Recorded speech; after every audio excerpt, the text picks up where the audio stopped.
ลุกระดมคนขวายให้พลเมืองลาวเฮ็ดบัตรประจำตัวในขอบเขตทั่วประเทศให้ถูกต้องตามระเบียบกฎหมายสบายดีท่านผู้ชมที่เคารพเพื่อนสหายนายและพลตำรวจที่ฮักแพงทุกท่านขอต้อนรับบรรดาท่านเข้าสู่รายการพัฒนาฮักฐานมาพบกับข้าพเจ้าห้อยตีนางโอซินจันดารารับหน้าที่ดำเนินรายการท่านผู้ชมรายการพัฒนาฮักฐานแม่นออกอากาศทุกๆวันพุธเวลา 9:30 นาทีหา 10:00 และออกซ้ำคืนในวันเดียวกันเวลา 11:00 หา 11:30 นาทีทางสถานีโทรภาพป้องกันความสงบและมาพบพ่อกันในมื้อนี้จะให้บรรดาท่านไปรับชมข่าวและผลงานการเคลื่อนไหวของกรมคุ้มครองสมณูครัวและก่อสร้างฮักฐานรายละเอียดเชิญบรรดาท่านติดตามรับชมในวันที่23มังกร2026กรมคุ้มครองสมณูครัวและก่อสร้างฮักฐานได้จัดพิธีประกาศถอนพนักงานและแต่งตั้งพนักงานลงก่อสร้างฮักฐานการเมืองโดยการเป็นประธานของฐานพลชตวาแก่นจันทร์พรหมจักรคณะภาคกระทรวงเลขาคณะภาคกรมหัวหน้ากรมคุ้มครองสมณูครัวและก่อสร้างฮักฐานมีคณะภาคคณะบัญชาห้องการศูนย์ข้อมูลพลเมืองบรรดาแผนกห้องแผนกและพนักงานก่อสร้างฮักฐานเข้าร่วมในพิธีทานพันเอกนางเข็มคำไสยเพชรคณะภาคกรมเลขาหน่วยพักฮักฐานหัวหน้าแผนกการเมืองได้ขึ้นผ่านข้อตกลงของรัฐมนตรีกระทรวงป้องกันความสงบว่าด้วยการถอนนายตำรวจอยู่บรรดากองก่อสร้างฮักฐานการเมืองฉบับเลขที่3741/ปกสลงวันที่29ธันวาคม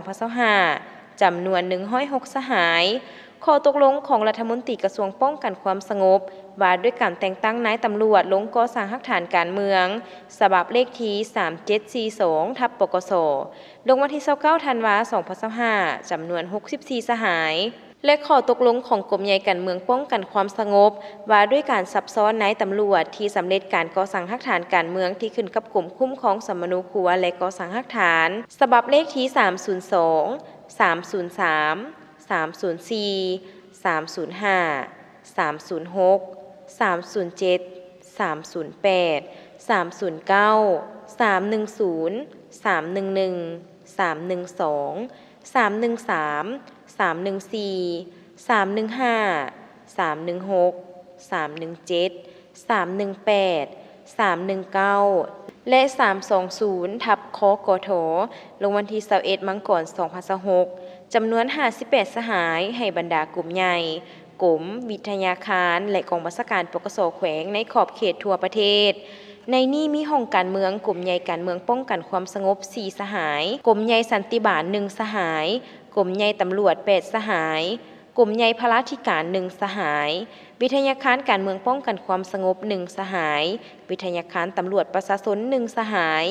กองบัญชาการปกสนครหลวงเวียงจันทร์16สหายกองบัญชาการปกสแขวงสะหวรรณเขต3สหายกองบัญชาการปกสแขวงสารวัน1สหายกองบัญชาการปกสแขวงคำมวน5สหายกองบัญชาการปกสแขวงเวียงจันทร์4สหายกองบัญชาการปกสแขวงบริคำไซ2สหายกองบัญชาการปกสแขวงอุดมไซ1สหายกองบัญชาการปกสแขวงเสียงขวง2สหายกองบัญชาการปกสแขวงหัวพัน1สหายและกองบัญชาการปกสแขวงจับประซัก2สหายในตอนท้ายทานพลชตวาแก่นจันทร์พรหมจักรได้ย่องยอสมเสยต่อผลสำเร็จในการลงก่อสร้างฮักฐานการเมืองและต่อผู้ที่จะลงก่อสร้างฮักฐานซึ่งฐานได้เน้นหนักให้เอาใจใส่เวียกงานการเมืองนำพาแนวคิดเวียกงานวิสาสะเพาะที่สำคัญพนักงานลงก่อสร้างฮักฐานการเมืองต้องเป็นแบบอย่างที่ดีขาวสะอาดบ่ว่าทางด้านคุณทัศน์การเมืองคุณสมบัติศีลธรรมปฏิวัติและแบบแผนการดำรงชีวิตปลอดใสขาวสะอาดถือผลประโยชน์ส่วนรวมของประเทศชาติของประชาชนสูงกว่าผลประโยชน์ส่วนตัวและเคียงคู่กันนั้นก็ต้องได้เอาใจใส่ศึกษาอบรมแนวคิดให้องค์การปกครองในแต่ละบอนตลอดฮอดประชาชนให้เสื่อมซึมกำแน่นแนวทางนโยบายของพรรคเคารพและปฏิบัติระเบียบกฎหมายอย่างเข้มงวดตั้งหน้าฝึกฝนหล่อหลอมตนเองปฏิบัติหน้าที่ที่การจัดตั้งคันถึงมอบหมายให้สำเร็จในตอนบ่ายของวันที่23มังกร2026กรมคุ้มครองสมณูครัวและก่อสร้างฮักฐานได้จัดกองประชุมคณะรับผิดชอบหน่วยปอนบัตรเลือกตั้งสมาชิกสภาแห่งชาติสุดที่10และสมาชิกสภาประชาชนนครหลวงเวียงจันทร์สุดที่5อยู่กรมคุ้มครองสมณูครัวและก่อสร้างฮักฐานโดยการเป็นประธานของฐานพลชตวาแก่นจันทร์พรหมจักร คณะภาคกระทรวงเลขาคณะภาคกรมหัวหน้ากรมคุ้มครองสมนูครัวและก่อสร้างหลักฐานมีฐานพลจตวารัศมีไสยคำหัวหน้ากลุ่มคุ้มขังดัดสร้างและพร้อมด้วยคณะมีคณะพักคณะบรรษาและคณะรับผิดชอบหน่วยปอนบัตรเลือกตั้งสมาชิกสภาแห่งชาติสุดที่10และสมาชิกสภาประชาชนนครหลวงเวียงจันทร์สุดที่5เข้าร่วมเพื่อปฏิบัติแจ้งการของห้องว่าการกระทรวงป้องกันความสงบฉบับเลขที่30/หวกลงวันที่20มังกร2026เรื่องการปอนบัตรล่วงหน้าของกำลังป้องกันความสงบในวันที่14กุมภาพันธ์2026ท่านพันโทเวนิตตนานาถรองหัวหน้าองค์การกรม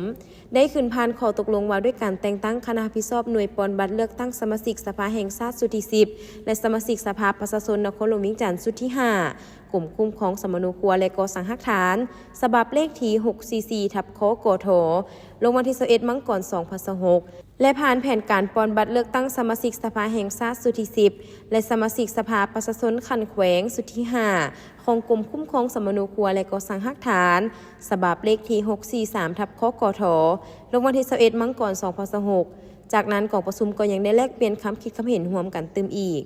ตอนท้ายท่านพระเจ้าตวาแกนจันทร์พรหมจักรได้เน้นหนักให้รับประกันในการก้าเกียมและดำเนินการเลือกตั้งเฮ็ดให้บ้านเลือกตั้งครั้งนี้ดำเนินไปอย่างถูกต้องตามขั้นตอนว่องไวโรงเรียนท่านตามกำหนดเวลาสอดคล้องกับรัฐธรรมนูญกฎหมายและนิติกรรมใต้กฎหมายที่เกี่ยวข้อง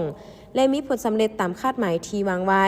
รับประกันให้การเลือกเฟ้นให้ได้ผู้มีมาตรฐานครบถ้วนเข้าในการรับสมัครเลือกตั้งเป็นสมาชิกสภาแห่งชาติสุดที่10และสมาชิกสภาประชาชนคันแขวงสุดที่5มีโครงประกอบเหมาะสมมีคุณภาพสูงกว่าเก่าสามารถเป็นตัวแทนแห่งสิทธิและผลประโยชน์อันชอบธรรมของประชาชนลาวบรรดาเผ่าอย่างแท้จริงรับประกันให้ผู้มีสิทธิเลือกตั้งตื่นตัวสมัครใจไปใช้สิทธิในวันเลือกตั้งอย่างครบถ้วนรับประกันการลงคะแนนเสียงถูกต้องตามกฎหมายระเบียบการรับประกันความสงบและความเป็นระเบียบเรียบร้อยในการเลือกตั้งโดยเฉพาะอยู่ในบรรดากรมกองของกำลังป้องกันความสงบคือ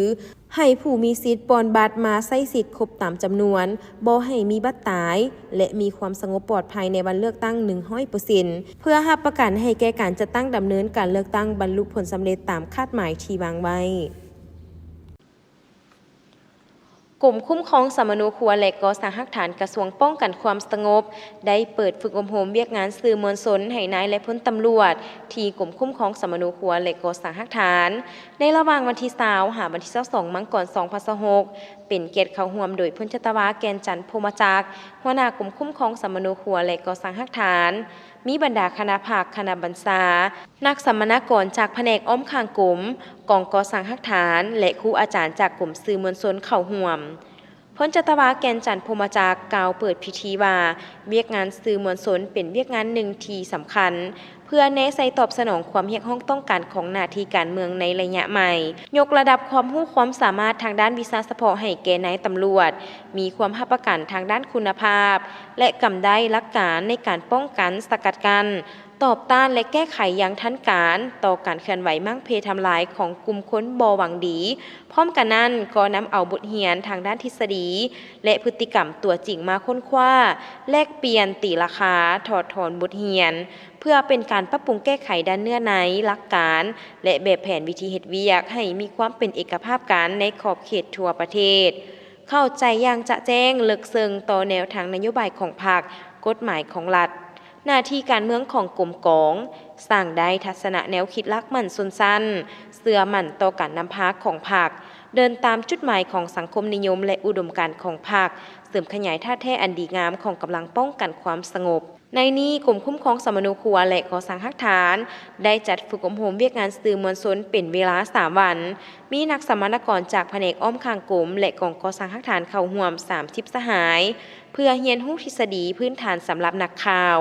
ความหมายความสำคัญของเวียกงานนักข่าวหลักการพื้นฐานในการเขียนข่าวเขียนบทถ่ายทำตัดต่อและลงเว็บไซต์หลักการพื้นฐานในการเขียนข่าวเขียนบทลงใส่สื่อต่างๆการจัดรายการวิทยุโทรภาพและเทคนิคในการนำใช้วัตถุอุปกรณ์ต่างๆเช่นกล้องถ่ายรูปกล้องถ่ายวิดีโอเครื่องอัดเสียงเครื่องควบคุมต่างๆพร้อมทางลงภาคปฏิบัติตัวจริงความรู้เกี่ยวกับคอมพิวเตอร์และการส่งข่าวทางอินเทอร์เน็ตนักสัมมนากรกรมคุ้มครองสมนูครัวและก่อสร้างหลักฐาน จำนวน 31 สหายได้สำเร็จการฝึกอบรมเวียกงานสื่อมวลชนในวันที่ 22 มังกร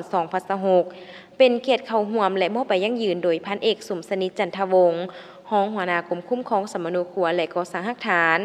มีบรรดาคณะภาคคณะบรรษาคณะครูอาจารย์จากกรมสื่อมวลชนเข้าร่วมพันเอกสมสนิทจันทวงศ์กล่าวว่าโดยปฏิบัติตามแผนการฝึกอบรมเวียกงานสื่อมวลชนให้บรรดาแผนกกองก่อสร้างหักฐานกรมคุ้มครองสมณครัวและก่อสร้างหักฐานเพื่อยกสูงความรู้ความสามารถของพนักงานในการเผยแพร่เสื่อมซึมโฆษณาข่าวสารให้เป็นเอกภาพในด้านหลักการถูกต้องและสอดคล้องกับสภาพเงินไขใหม่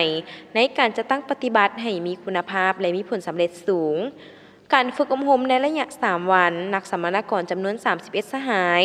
ได้เรียนรู้ด้านเนื้อในโดยรับฟังการกล่าวเปิดพิธีจากทานหัวหน้ากรมคุ้มครองสมณครัวและก่อสร้างหักฐานซึ่งได้ยกให้เห็นความหมายความสำคัญของเวียกงานสื่อมวลชนในการเขียนข่าวออกข่าวและตอบโต้ปัญหาต่างๆรับฟังการบรรยายเอกสารต่างๆของวิทยากรจากกรมสื่อมวลชนซึ่งมีบรรดาหัวข้อคือหลักการพื้นฐานเกี่ยวกับการเขียนข่าวเก็บกำข้อมูลและนำใส่กล้องฝึกเขียนข่าวตัวจริงและถ่ายภาพนิ่งทฤษฎีการนำใส่กล้องวิดีโอถ่ายทำตัดต่อลงโปรแกรมตัดต่อพร้อมเดียวกันนี้วิทยากรได้กวดกาการถ่ายทำการเขียนข่าวตัวจริงที่ไปสัมภาษณ์การออกบัตรโดยให้นักสัมมนากรนำเสนอข่าวที่ตนเองเขียนและสนทนาแลกเปลี่ยนความคิดเห็นเกี่ยวกับการเขียนข่าวถ่ายรูปถ่ายวิดีโอบรรณาธิการสั่งลมความเห็นผ่านการฝึกอบรมเห็นว่านักสัมมนากรมีความตั้งใจรับฟังการบรรยายเอกสารการแสดงความคิดเห็นแลกเปลี่ยนบทเรียนอย่างจริงจังเลิกซึ่งกงไปกงมาและปฏิบัติมวงเวลาขึ้นห้องได้ดีในโอกาสนี้พันเอกสมสนิทจันทวงศ์ได้มอบใบยั่งยืนให้นักสัมมนากรจำนวน 31 สหายเพื่อยั่งยืนถึงผลสำเร็จในการฝึกอบรมในครั้งนี้เจ้าท่านผู้ชมที่ผ่านไปนั้นก็เป็นการนำเสนอข่าวและผลงานการเคลื่อนไหวของกลุ่มคุ้มครองสมณครัวและก่อสร้างหักฐานแต่การนำเสนอข่าวของพวกเขาเมนยังบ่ทันหมดเทื่อและยะหน้าจะให้บรรดาทานไปรับชมเติมอีกแต่ตอนนี้เข้าไปพักกันก่อน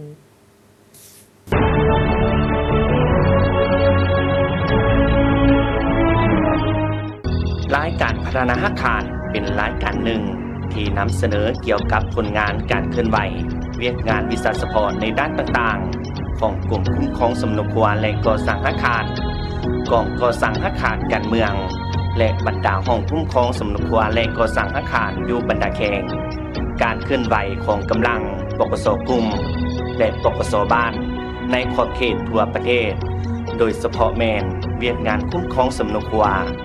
เวียกงานออกบัตรประจำตัวลาวและต่างดาวการผลิตกาประทับและการหันกำลังลงก่อสร้างอาคารการเมืองอยู่จุดล่อแหลมในขอบเขตทั่วประเทศซึ่งจะออกอากาศทุกๆวันพุธเวลา 9:30 น. 50 โมงและออกอากาศซ้ำคืนเวลา 21 โมง 21:30 น. ทางโทรภาพป้องกันความสงบและท่านสามารถรับชมย้อนหลังได้ที่ทาง YouTube รายการพัฒนาอาคารติดต่อโฆษณาและตำหนิส่งข่าวได้ที่เบอร์ 030-4838-940 อีเมลกลุ่มคุ้มครอง509เจ้าท่านผู้ชมมาพบกันในระยะที่ 2 ของทางรายการจะให้บรรดาทานไปสืบต่อรับชมข่าวและผลงานการเคลื่อนไหวของกลุ่มคุ้มครองสมณครัวและก่อสร้างหักฐานรายละเอียดซึ่งบรรดาทานติดตามรับชมสาธารณรัฐประชาธิปไตยประชาชนลาวสันติภาพเอกราชประชาธิปไตยเอกภาพวัฒนถาวรกระทรวงป้องกันความสงบแจ้งการฉบับเลขที่ 01/ปกส.นครหลวงเวียงจันทน์วันที่ 7 มังกร 2026ถึงบรรดากองบัญชาการปกส.แขวงกองบัญชาการนครหลวงเวียงจันทน์และกองบัญชาการปกส.เมืองในขอบเขตทั่วประเทศที่นับถือเรื่องเพิ่มทวีปฏิบัติเวียกงานออกบัตรประจำตัวดิจิตอลอิงตามคำสั่งว่าด้วยการจะตั้งปฏิบัติโครงการสร้างฐานข้อมูลพลเมืองและบัตรประจำตัวฉบับเลขที่ 16/นย.ลงวันที่ 17 กันยายน 2024อิงตามข้อตกลงว่าด้วยการจะตั้งและเคลื่อนไหวของห้องว่าการกระทรวงป้องกันความสงบฉบับเลขที่ 1689/ปกส.ลงวันที่ 17 กันยายน 2021 อิงตามแผนการจะตั้งปฏิบัติสัญญาร่วมมือประจำปี 2025 ระหว่างกระทรวงป้องกันความสงบแห่งสปป.ลาวและกระทรวงป้องกันความสงบแห่งสส.เวียดนามที่ได้ลงนามกันในวันที่ 12 มังกร 2025 ที่นครฮานอย สส.เวียดนามกระทรวงป้องกันความสงบขอแจ้งมายังกองบัญชาการปกส.นครหลวงเวียงจันทน์บรรดากองบัญชาการปกส.แขวงสุ่มใส่ซี่น้ำห้องคุ้มครองสมนูครัวและก่อสร้างหักฐานบรรดากองบัญชาการปกส.นครปกส.เมืองเพิ่มทวีปฏิบัติเวียกงานคุ้มครองพลเมืองแบบใหม่และออกบัตรประจำตัวดิจิตอลออกรับใช้สังคมด้วยความรับผิดชอบสูงหันเอาเวียกงานดังกล่าวให้กลายเป็นข้อแข่งขันกันสร้างผลงานอย่างเป็นขบวนฟุดฟื้นเพื่อให้บรรลุได้ตามแผนการคาดหมายนับแต่วันที่ 15 มังกร 2026 55 มิถุนายน 2026ต้องได้สุ่มใส่ปฏิบัติดังนี้ 1. สุ่มใส่ปลุกระดมคนขวายพนักงานองค์การทหารตำรวจตลอดถึงพ่อแม่ประชาชนบรรดาเผ่าให้เห็นได้ความสำคัญของการออกบัตรประจำตัวดิจิตอลและมาใช้บริการออกบัตรประจำตัวในขงเขตความรับผิดชอบของตนคุ้มครองพลเมืองแบบใหม่และออกบัตรประจำตัวดิจิตอล 2. เพิ่มทวีการให้บริการออกบัตรประจำตัวดิจิตอลให้ได้จำนวน220บัตรต่อมือต่อเมือง 3. ให้เพิ่มทวีการทายโอนสมนูครัวมาเป็นเอกสารอิเล็กทรอนิกส์ให้สำเร็จในวันที่ 15 มิถุนายน 2026ผู้ประสานงานห้อยเอกพรธนงป่านอิน 020-2299-8869 ห้อยโทพรประเสริฐบุญบรรมา 020-5787-8585 ดังนั้นจึงแจ้งมายังบรรดากองบัญชาการปกส.แขวงกองบัญชาการนครหลวงเวียงจันทน์ในขอบเขตทั่วประเทศเพื่อทราบและจะตั้งปฏิบัติตามแจ้งการฉบับนี้ให้ได้รับผลดีห้องรัฐมนตรีคณะรับผิดชอบโครงการเซ็นและประทับตาพลโทคำกิ่งผุยหลามณีวงศ์ประเทศลาวเป็นประเทศที่อุดมสมบูรณ์ไปด้วยทรัพย์ในดินสินในน้ำหักสันติภาพในยุคดิจิตอลกำลังขยายตัวการคุ้มครองพลเมืองและบัตรประจำตัวอิเล็กทรอนิกส์ที่ทันสมัยก้าวไปสู่อนาคตที่มั่นคงเพื่อสร้างสาธารณรัฐประชาธิปไตยประชาชนลาวหันเป็นรัฐบาลดิจิตอลเศรษฐกิจดิจิตอลและสังคมดิจิตอลในการห้องหับนโยบายดังกล่าวกระทรวงป้องกันความสงบได้สุ่มใส่เวียกงานนี้ในการหันเปลี่ยนใหม่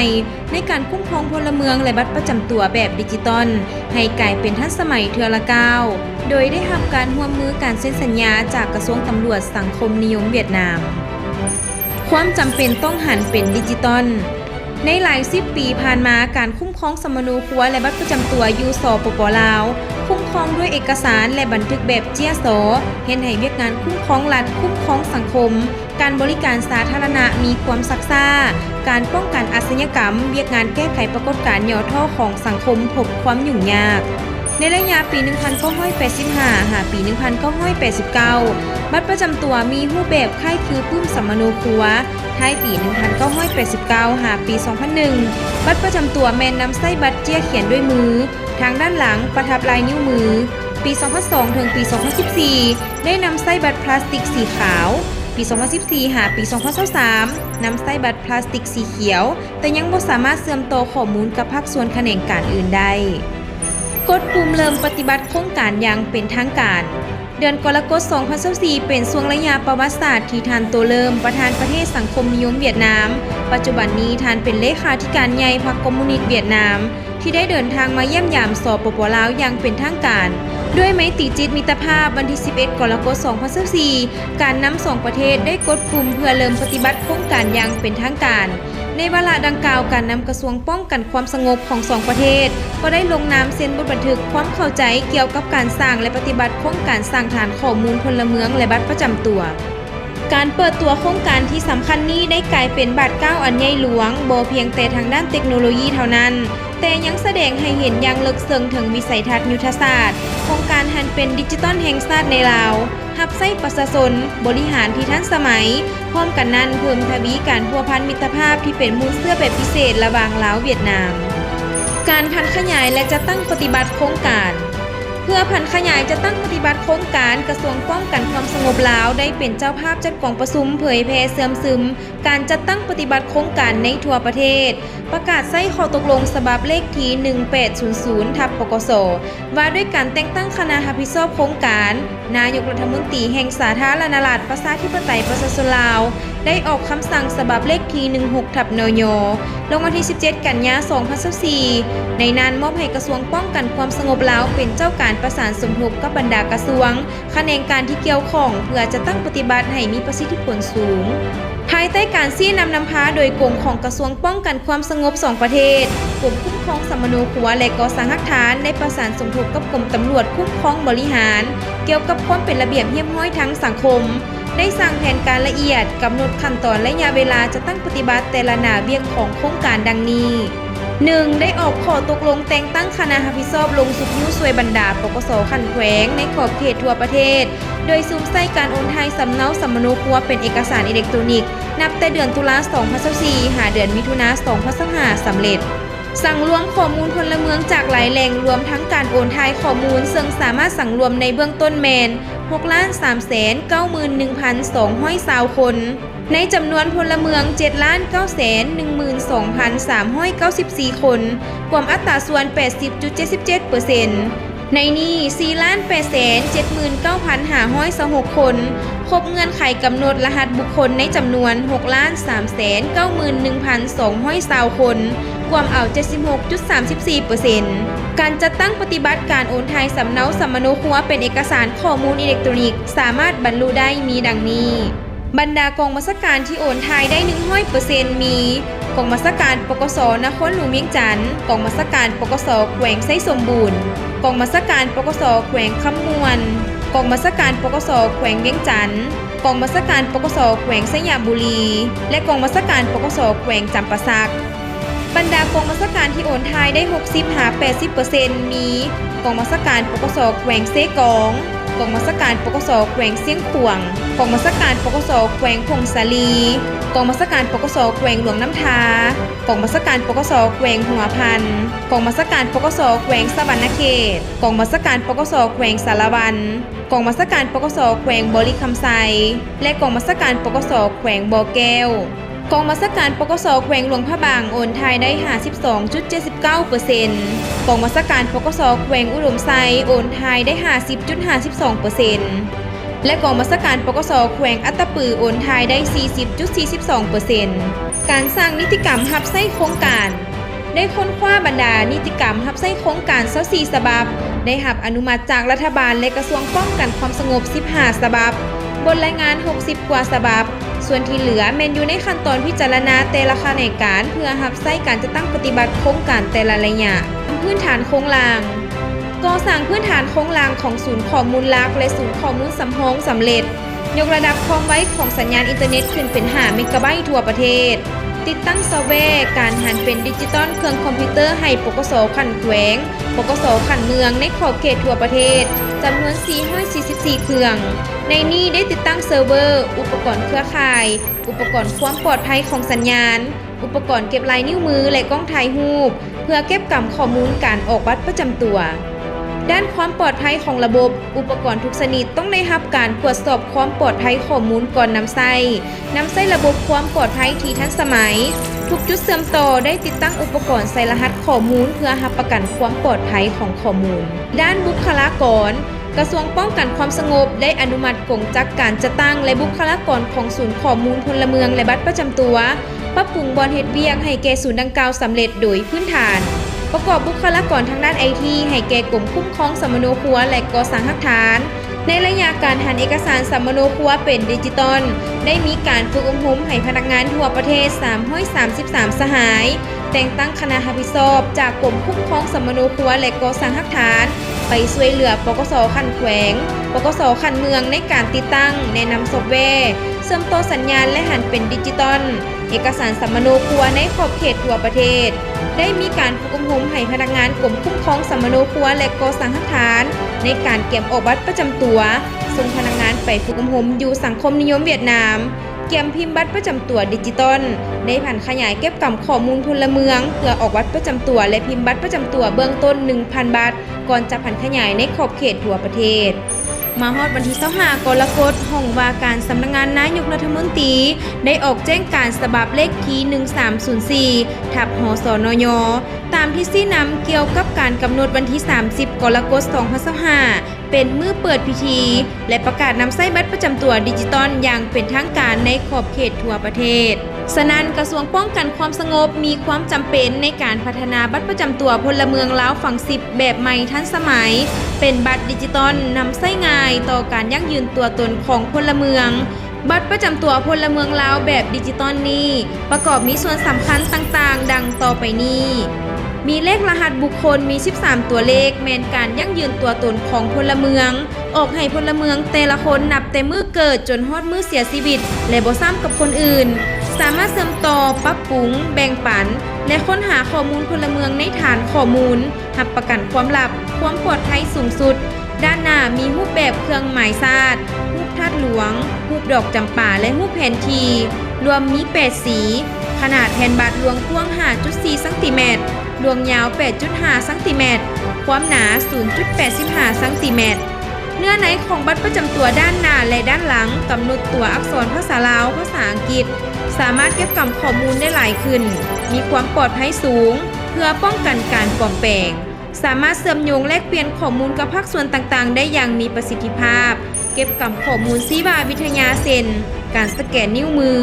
การจื้อจำใบหน้าหรือการสแกนม่านตาเพื่อยืนยันตัวตนสามารถเชื่อมโยงกับโทรศัพท์มือถือผ่านแอปพลิเคชันนำใช้บริการต่างๆได้ง่ายทางออนไลน์ประหยัดเวลางบประมาณและสะดวกให้แก่ผู้สวมใช้จุดเด่นของแอปพลิเคชัน LAEID เป็นแอปพลิเคชันที่สร้างพื้นฐานในการระบุตัวตนของพลเมืองลาวหันเป็นดิจิตอลสนองการให้บริการทางเศรษฐกิจสังคมก้าวไปสู่สังคมดิจิตอลที่โปร่งใสและมีคุณภาพรับประกันข้อมูลถูกต้องครบถ้วนชัดเจนรับใช้เวียกงานคุ้มครองรัฐคุ้มครองสังคมสอดคล้องกับท่าเอียงการพัฒนาของภาคพื้นและสากลถือเอาพลเมืองเป็นใจกลางในการหันเป็นดิจิตอลสร้างเงื่อนไขอำนวยความสะดวกให้แก่ผู้สวมใช้เข้าถึงได้ง่ายรับประกันความลับและสะดวกในการเคลื่อนไหวธุรกรรมทางด้านอิเล็กทรอนิกส์และสามารถตรวจสอบเชื่อมโยงทั่วประเทศมีคุณค่าใช้แทนเอกสารเจียแบบดั้งเดิมบริการสาธารณะออนไลน์ลายเซ็นดิจิตอลทางด้านสาธารณสุขธนาคารและอื่นๆพื้นฐานการพัฒนา LAEID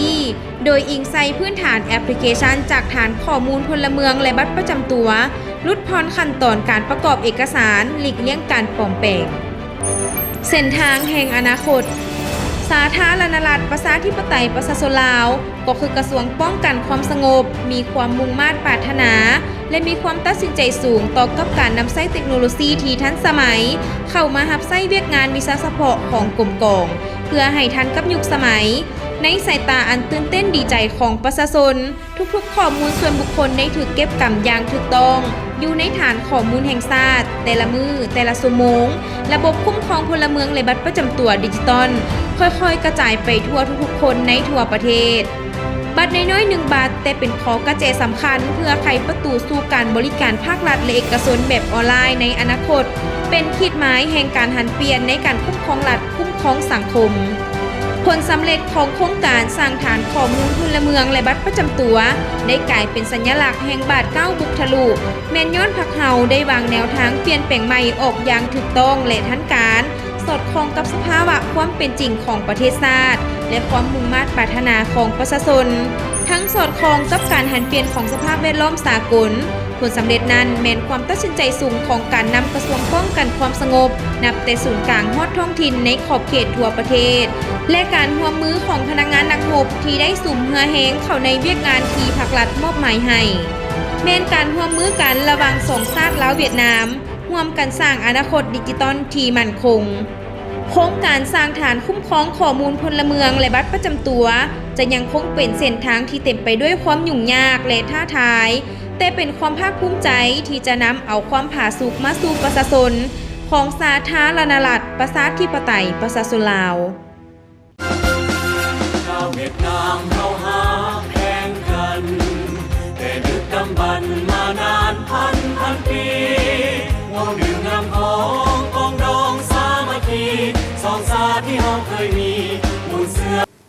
จ้าท่านผู้ชมที่ผ่านไปทั้งหมดนั้นก็แม่นการนำเสนอข่าวและผลงานการเคลื่อนไหวตลอดระยะ1อาทิตย์ผ่านมาของกลุ่มคุ้มครองสมนูครัวและก่อสร้างหลักฐานมาฮอดนี้เวลาทางรายการของพวกเฮาแม่นได้หมดลงเพียงเท่านี้ขอขอบใจบรรดาทานที่ให้เกียรติติดตามรับชมรายการของพวกเฮาแต่ต้นจนจบและทานสามารถรับชมได้ใหม่ในอาทิตย์หน้าวันและเวลาเดียวกันนี้ข้าพเจ้าห้อยตีนางโอซินจันดาราพร้อมด้วยทีมงานต้องขอลาท่านผู้ชมไปก่อนสบายดี